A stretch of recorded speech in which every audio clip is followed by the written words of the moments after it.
प्रिय विद्यार्थियों, आज का अपना टॉपिक है ऋतिक मुक्त काव्य की सामान्य प्रवृत्तियां या उसकी विशेषताएं। बीए भाग द्वितीय वर्ष की कक्षा का जो प्रथम प्रश्न पत्र है उसका यह टॉपिक है।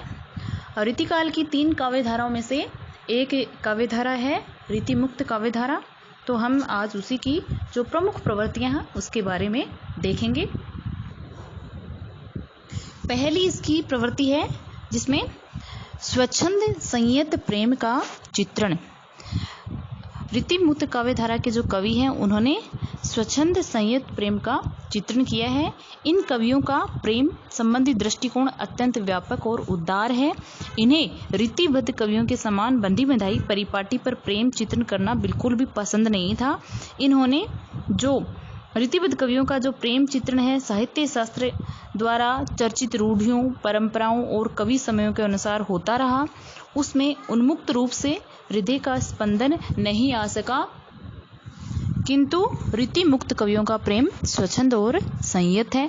उसे कहीं भी रीति के बंधे बंधाए सांचों में ढालने का प्रयास नहीं किया गया है। उसमें भावप्रवण हृदय की सच्ची अनुभूति है।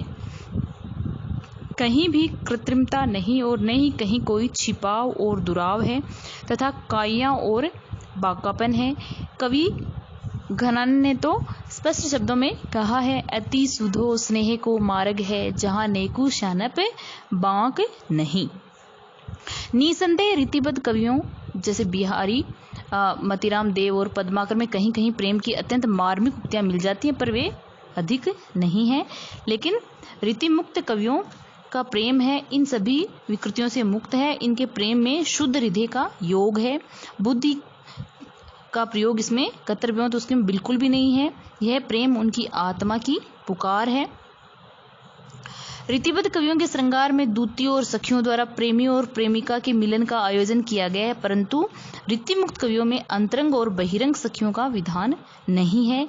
यदि कहीं इनके काव्य में दूती और सखी का प्रयोग हुआ भी है तो वहां वह तटस्थ रूप में प्रेमी की शब्दावली ही दोहराती है, अपनी बुद्धि की कर्तव्यों वह नहीं दिखलाती। रीति मुक्त कवि हैं वो स्वच्छंद प्रेम के गायक हैं। उनके यहाँ रीति की का विशेष आदर नहीं है। यदि कहीं इनमें रीति का निर्वाह हुआ भी है तो परोक्ष रूप में ही हुआ है। इनका प्रेम है वो एकनिष्ठ है। इसमें लोकोपवाद की बिल्कुल भी उन्होंने चिंता नहीं की है। इनके पास प्रेम की सच्ची अनुभूतियां हैं और इनका इन्होंने उदात्त रूप में ही वर्णन किया। इस प्रकार से रीतिमुक्त काव्यधारा के जो कवि हैं उन्होंने प्रेम का स्वच्छंद और उदात्त रूप में वर्णन किया है। दूसरी इसकी विशेषता है श्रृंगार के संयोग और वियोग पक्ष। तो श्रृंगार के संयोग और वियोग पक्ष का इन्होंने चित्रण किया है, लेकिन फिर भी इनकी प्रमुख जो वृत्ति है वो वियोग पक्ष में ही अधिक मनोवृत्ति इनकी रमी है। इसका कारण स्पष्ट है कि संयोग में बाहरी जगत की प्रधानता होती है, उस समय की अंतर्वर्ती भी बहिर्मुखी होती है। ऐसी स्थिति में प्रेम की सघनता और तरलता अभिव्यक्त नहीं हो पाती। कवि की दृष्टि मुद्राओं और हाव भावों तक ही पहुंच पाती है। वियोग पक्ष में कवि की दृष्टि अंतर्मुखी होती है। वह अंतःस्थल के प्रेम की अतुल गहराइयों तक बैठने के लिए आतुर रहता है। यहाँ इन्होंने रीति मुक्त कवियों ने अनुभूति का स्वरूप बताया है कि अनुभूति का स्वरूप जितना तीव्र होता है वह मिलन पक्ष में नहीं होता है। रीति मुक्त कवियों की विरह विषयक धारणा अत्यंत विलक्षण है। उन्होंने जो उनका संयोग में भी है वो वियोग है, वे पीछा नहीं छोड़ता। घनानंद ने स्वयं कहा है, यह कैसी संयोग न जानी परे जो वियोग ने क्यों बिछोहत है। ये इनकी प्रसिद्ध पंक्ति है। वस्तुतः इन कवियों की प्रेम तृषा सदा बढ़ती ही रहती है, चाहे तो मिलन यामिनी हो चाहे विरह की अमावस्या हो।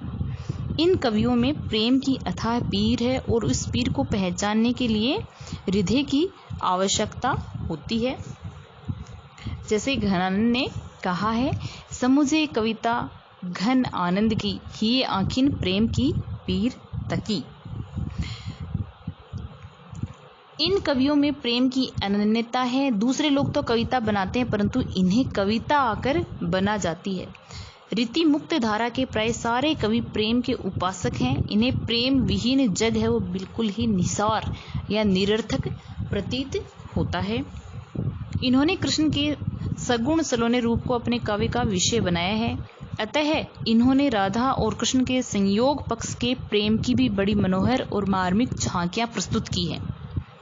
रीतिबद्ध कवियों के समान इन्होंने कहीं भी मिलन पक्ष के असंस्कृत और अपरिष्कृत चित्र नहीं उतारे हैं। इनका प्रेम वासना पंकिल न होकर स्वच्छ एवं उदात्त है। इनके प्रेम में न तो कहीं छिपाव और दुराव है और न कहीं चमत्कार प्रदर्शन। इस प्रकार संक्षेप में हम कह सकते हैं कि इनका प्रेम बहिर्मुखी न होकर अंतर्मुखी ही अधिक है। उसमें हृदय की मार्मिक अनुभूतियां और सौंदर्य की महीन से महीन बारीकियां हैं। वस्तुतः प्रेम और हृदय और सौंदर्य के सच्चे पारखी कवि कहलाते हैं। तो तीसरी विशेषता है फिर रीतिमुक्त काव्यधारा की भक्ति का स्वरूप। इन कवियों ने राधा और कृष्ण की लीलाओं का उन्मुक्त गान किया है, किंतु इतने भर से इन्हें कृष्ण भक्त कवि सूरदास आदि की कोटि में नहीं रखा जा सकता। वैसे तो बिहारी, मतीराम देव और पद्माकर आदि ने राधा कृष्ण का नाम का उल्लेख किया है, पर नामोल्लेख मात्र से उन्हें भक्त कवि कहना एक प्रकार से भूल ही होगी। वस्तुतः रीतिकाल की इस धारा के सभी श्रृंगारी कवियों को भक्त कवि नहीं कहा जा सकता। इन पर भी लगभग किसी रीतिकालीन कवि का यह कथन है, आगे के कवि रिझे तो कविताई, न तू राधिका कन्हाई सुमिरन को बहानो है। अब इनकी चौथी विशेषता है रीतिमुक्त काव्यधारा की प्रकृति चित्रण।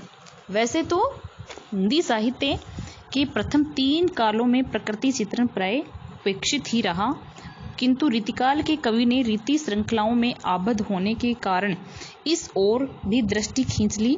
रीतिकाल में प्रकृति कहीं सजीव रूप में चित्रित नहीं हुई। प्रकृति का इन कवियों ने उद्दीपन रूप ग्रहण किया है। सेनापति की रचना में प्रकृति कहीं कहीं उद्दीपन के बंधन से मुक्त अवश्य मिल जाती है। गुमान मिश्र का कृष्ण चंद्रिका नामक प्रबंध काव्य इस दृष्टि से विशेष ध्यान देने योग्य है। और द्विज देव का प्रकृति चित्रण भी स्वच्छंद दृष्टि लेकर आया है। विरह वारिस में बोधा ने प्रकृति वर्णन कुछ तो शास्त्रवद और कुछ स्वच्छंद वृत्तिवद रखा है। इस प्रकार इसमें कुछ प्रकृति चित्रण भी मिलता है रीति मुक्त काव्यधारा में। अगली इसकी विशेषता है तत्कालीन सांस्कृतिक झांकी। स्वच्छंद दृष्टि के कारण इस धारा के जो कवि हैं वो देश के सांस्कृतिक बिंब को प्रस्तुत करने में समर्थ हो चुके हैं। रीतिबद्ध कवि बसंत के वर्णन के अंतर्गत होली के त्योहार, गुलाब की गारद, केसर के कीच के वर्णन से आगे नहीं बढ़ सके। रीतिमुक्त कवि स्वच्छंद दृष्टि के कारण देश के आनंदोल्लास में भी खूब शरीक हुए। ठाकुर ने अपनी रचनाओं में बुंदेलखंड के सांस्कृतिक जीवन का वैभवमय चित्र खड़ा किया है। उन्होंने आखा तीज, गणगौर, बट सावित्री और होली आदि के बड़े ही भावुक चित्र प्रस्तुत किए हैं। नरोत्तम दास की रचनाओं में उस समय की दीनहीन भारत मुखरित हो उठा है। गणगौर का वर्णन वैसे तो पद्माकर ने भी किया है, परंतु उन्होंने ठाकुर जैसी अभिरुचि नहीं दिखाई। इस प्रकार से रीतिमुक्त कवियों ने तत्कालीन सांस्कृतिक झांकी का भी सुंदर चित्रण किया है। अब देखिए इनकी अगली विशेषता के रूप में काव्य पद्धति। इस धारा के कवियों ने आरंभ में रीतिबद्ध कवियों के समान रीति नियमों को ग्रहण किया, परंतु सनेस ने उसका परित्याग कर दिया। इन कवियों ने रीतिकाल के प्रचलित कवि समयों और रूढ़ियों को अपनाया। रीतिबद्ध, रीतिसिद्ध और रीतिमुक्त सभी कवियों ने नेत्र व्यापार संबंधी उक्तियां समान रूप से उसमें पाई जाती हैं। रीतिबद्ध कवियों ने के समान रसखान, आलम, ठाकुर और घनानंद में खंडिता की उक्तियां भी मिलती हैं। ऐसा करने का कारण स्पष्ट है कि जो कवि दरबारी थे उन्हें उर्दू और फारसी की काव्य रचना से एक प्रकार से प्रतिस्पर्धा लेनी थी। उन्होंने उर्दू कविता की माशूक की बराबरी में खंडिता को पेश किया। स्वच्छंद कवियों ने इस पद्धति का ग्रहण इसलिए किया कि प्रेम वैषम्य के लिए उन्हें भी भारतीय काव्य पद्धति में यही बात एक प्रकार से अनुकूल दिखाई दी। इस प्रसंग में यह बात मैं आपको याद दिलाना चाहूंगी कि इन स्वच्छंद कवियों ने खंडिता के द्योतक चिन्हों के ब्यौरे प्रस्तुत न करके उनके जो हृदय को दिखलाने का ही प्रयत्न किया है। बाद में तो इस प्रकार की उक्तियों से इन कवियों का मन एक प्रकार से हट ही गया था। सुरतांत या विपरीत के कुत्सित चित्र प्राय इन कवियों में नहीं मिलते हैं। जहाँ मिलते भी हैं वहाँ उनकी प्रारंभिक रचना के रूप में, जबकि वे इस मैदान में हाथ आजमाने की सोच ही रहे हैं। यानी शुरुआती उनकी कविताओं में ऐसे चित्रण मिल सकते हैं, लेकिन बाद की जो उनकी कविताएं वो परिष्कृत थी, उसमें ऐसा कुछ नहीं था। बोधा में कहीं कहीं कुछ बाजारू रंग ढंग मिलता है। घनानंद और ठाकुर आदि पर भी फारसी काव्य पद्धति की रंगत देखी जा सकती है। इन कवियों की रचनाओं के 3 खंडों का उल्लेख हम पहले भी कर चुके हैं। अगली जो विशेषता है रीतिमुक्त काव्यधारा की, मुक्तक शैली। वैसे तो समूचे रीतिकाल में मुक्तक शैली की एक प्रकार से प्रधानता रही है, क्योंकि यह शैली उस समय की वातावरण के, उसमें का जो वातावरण था उसके अनुकूल थी। इस धारा के कवियों में भी इस शैली का बोलबाला रहा है। यानी रीतिमुक्त कवियों ने भी मुक्तक काव्य ग्रंथ ही लिखे हैं, किंतु फुटकर रूप में प्रबंध रचनाएं भी इस काल में मिल जाती हैं। आलम ने माधवानल, कामकंदकला, सुदामा चरित और श्याम स्नेही नामक 3 प्रबंध काव्य लिखे। बोधा ने भी माधवानंद, कामकंदकला या वीरह वारिस नामक प्रबंध काव्य प्रस्तुत किए। इस प्रकार और भी कई प्रबंध रचनाएं इस काल में वैसे मिल जाती हैं, लेकिन मुख्यतः बोलबाला मुक्तक काव्य ग्रंथों का ही रहा। अगली इसकी विशेषता है रीतिमुक्त काव्यधारा की, अपन बात करें तो शब्दालंकार। इस धारा में अधिकांशतः कवित, सवैया और दोहा जैसे छंदों का ही प्रयोग किया गया। यद्यपि बीच बीच में छपे, बरवे, हरिपद आदि छंदों का प्रयोग किया गया है, किंतु सभी रीति कवियों की वृत्ति अधिकतर दोहा, सवैया और कवित में रमी है। रीतिमुक्त धारा के कवियों ने अलंकारों का प्रयोग अपने प्रकृत रूप में किया है। इनके अलंकार कहीं भी पांडित्य प्रदर्शन के लिए नहीं आए, बल्कि इनके द्वारा हृदय की सूक्ष्म वृत्तियों के द्योतन के लिए सहायता मिली है। इनके यहाँ अलंकार साधन रूप में आए हैं, न कि साध्य के रूप में। इस संबंध में घनानंद ने यह पंक्तियां कही हैं। नेह भीजी बातें रसना पे उर आँच लगे, हाथ साथ लाग्यो पे समितन ने कहूँ लहे। इन्होंने घनानंद ने ये बात कही है। इन पंक्तियों में विषमता मूलक विरोधाभास अलंकार की सुंदर छटा अपन को देखने को मिल जाती है। अगली इसकी विशेषता के रूप में अपन देखें तो है ब्रज भाषा। इन कवियों ने साफ सुथरी भाषा का प्रयोग किया है।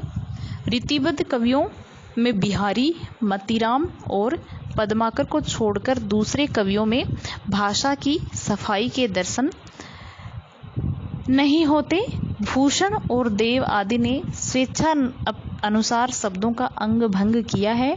इनकी भाषा में प्रादेशिकता का पुट बना रहा है, परंतु रीतिमुक्त कवियों में न तो भाषा की अंग भंग प्रवृत्ति है और न ही इसमें प्रादेशिक पुट देखने को मिलता है।